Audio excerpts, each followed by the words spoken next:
मेरी बिल्कुल मतलब छोटे से बाल थे। खैर छलांग मार दी, जल्दी जल्दी वजाहत भाई मैं हम सारे बैठ गए, बातें शुरू हो गई, डिस्कशन, और फिर हम पहुंच गए शूट करने के लिए। और पहला स्पेल आई रिमेम्बर, क्योंकि मुझे बिल्कुल आदत नहीं थी जो दाढ़ी लगती है उसकी। मैंने बड़ी तकलीफ में पहला स्पेल गुजारा। बहुत तकलीफ में था बिकॉज सबका कॉल टाइम अगर 8 बजे का होता था तो मेरा कॉल टाइम 5:30 बजे का होता था सुबह। तो तीन लेकिन घंटे का प्रोसेस था। 2-2.5 घंटे तो कहीं नहीं जाते थे। वो आप देख रहे हैं हम्म। सीरियल तो वो आप सफाई देख सकते हैं कि कितनी सफाई से फयाज ने काम किया है उस पे। और चूंकि डायरेक्टर, अच्छा सबसे बड़ा मसला ये है, एक दिन जरा सी 19-20 दाढ़ी लगी तो वो सबसे बड़ा जो इशू है मैं आप लोगों को बताता भी हूँ कि डेली जो उसकी फुटेज है वो प्रोड्यूसर्स देखते हैं, यानी अब्दुल्ला भाई और हम्म। असद भाई डेली बैठ के देखते हैं। उन्होंने अगले रात को ही फोन कर दिया कि नहीं आप रीशूट करें बिकॉज ये दाढ़ी थोड़ी अलग लग रही है। अच्छा, वो हमारी तरह बड़ा क्रिटिकली एनालाइज करते हैं ओ भाई दाढ़ी। भाई वो तो मूछे दाढ़ी एक एक चीज, मतलब फोन ही आ जाता ना अब्दुल्ला भाई का या हाँ। असद भाई का। अच्छा अब्दुल्ला भाई थोड़ा चूंकि मेरी जरा पुरानी उनसे है तो वो कह देते हैं भाई को दुश्मनी है, कोई मतलब क्या नाराजगी है, कोई तू करना नहीं चाह रहा तू। मैंने कहा क्या हुआ, क्या है, क्या बात क्या है? भाई वो दाढ़ी सही नहीं लगी हुई, या वो दाढ़ी कम हो गई है, या मूछें सही नहीं लगी हुई, कुछ भी वो जो है फोन करके कह देते हैं। तो मैं हंसता हूँ, मैं कहता हूँ अच्छा भाई रीशूट कर लेंगे। तो एनीवे गर्मियाँ थी उन दिनों वहाँ पे गिलगित में। तो वो दाढ़ी लगाना और उस गर्मी के अंदर, मतलब यू वोंट बिलीव कि हम हमारे अजीब से रंग हो गए हुए थे हम्म। उस धूप के अंदर। वजाहत बहुत बचा बचा के हमें शूट कर रहे थे, लेकिन उसके बावजूद धूप जो है वो ऐसी थी कि आप सोचे ना, आप यार 4-4.5 हजार फुट पे आप मौजूद हैं, तो धूप की इंटेंसिटी, और बिल्कुल क्लीन पोल्यूशन भी नहीं है हम्म। शहर की तरह हमारे। तो ऐसी धूप आती थी कि होश आ जाता था हमें। तो खैर हमने 6-7 दिन हमने काम किया, और कोई 7वां दिन था हमारा शूट का। भट्ट साहब वहाँ पे मौजूद, खालिद भट्ट साहब मरूम, वॉज वेरी वेरी हैप्पी, अल्लाह जन्नत नसीब करे। Very happy. मतलब उन्होंने मैं, काम भी बड़ा शानदार वो किया। ऐसा वैसा, मैं बता रहा हूँ, इतने खुश, इतने खुश, क्योंकि बूटे के बाद अ, बाप बेटे का रोल हम खई में प्ले कर रहे हैं। हम्म। हमने बीच में 2-3 प्लेस किए, लेकिन भट्ट साहब किसी और ट्रैक में, मैं किसी और ट्रैक में, इस तरह से हमने काम किया।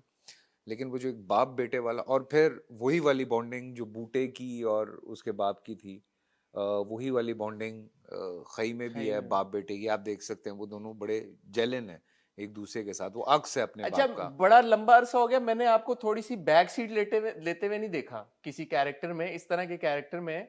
मतलब हमेशा आप उसमें होते हैं कि यार कि आप ही ने खा जाना सबको। हम्म। इसमें ना थोड़ा सा आपका रिलैक्स्ड है। चिनार खान ना इज चिल्ड आल्सो। हाँ, he is a killing machine. Is a killer but is chilled. हाँ, क्योंकि पता है कि अभी बाप कि सारा अभी कुछ देख बाप रहा है। है तो हाँ, वो मुझे डायनामिक बड़ी पसंद आ रही है। वो इंटेंशनल था या वो हो गया बिकॉज आपकी खालिद भट्ट साहब के साथ ऐसी एक इक्वेशन है पर्सनली। देखें बेसिकली चूंकि दुराब इज देयर, ठीक है ना, तो चनार को ऑब्वियसली एक स्टेप पीछे रहना है।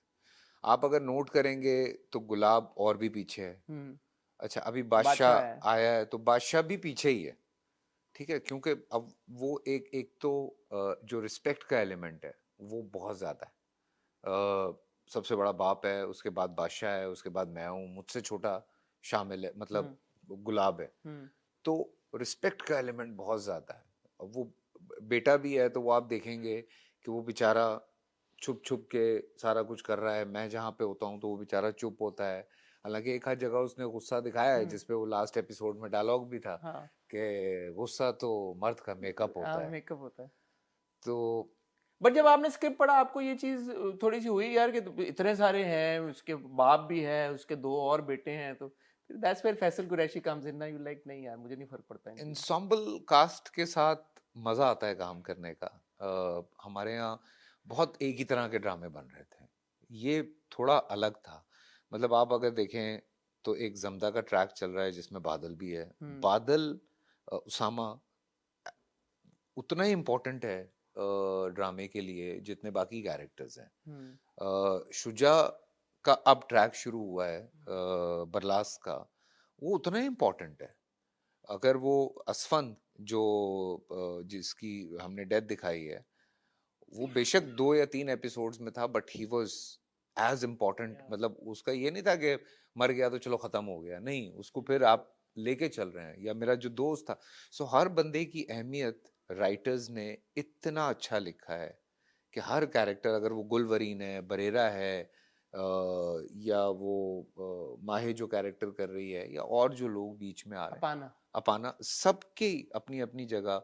अभी नबील जुबैरी आया है, पामीर, तो वो उसकी आप इम्पोर्टेंस देखेंगे तो आप कहेंगे यार ये क्या हो क्या रहा है। जब ऐसा स्क्रिप्ट आपके पास आता है तो माशाल्लाह, क्योंकि आपका इतना एक्सपीरियंस हो गया, आप बता सकते हैं कि यार इसकी एग्जीक्यूशन हो जाएगी, या अभी भी आपको होता है 50-50 कि यार होगी नहीं होगी? आपके लिए वो फैक्टर क्या होता है कि डिसाइड करना है कि हाँ चलो let's give it a shot? यार जब पढ़ा था ना, तो विजन इतना बड़ा हो गया।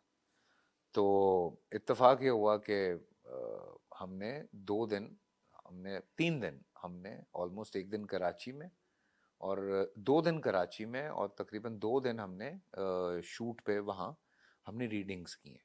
बिकॉज एक तो हम डायलेक्ट सेट कर रहे थे, हमें बहुत ज़्यादा जो होता है वो मुश्किल वाला, हमने कहा कि ज़्यादा नहीं करेंगे। आप अगर नोट करें तो बड़ा आपको नेचुरल फील आएगा सुनने में, कि वो जो गुलाबी उर्दू है वो उतनी ज़्यादा नहीं है कि वो है ये क्या कर रहे हैं, वो नहीं है, बहुत नॉर्मल है।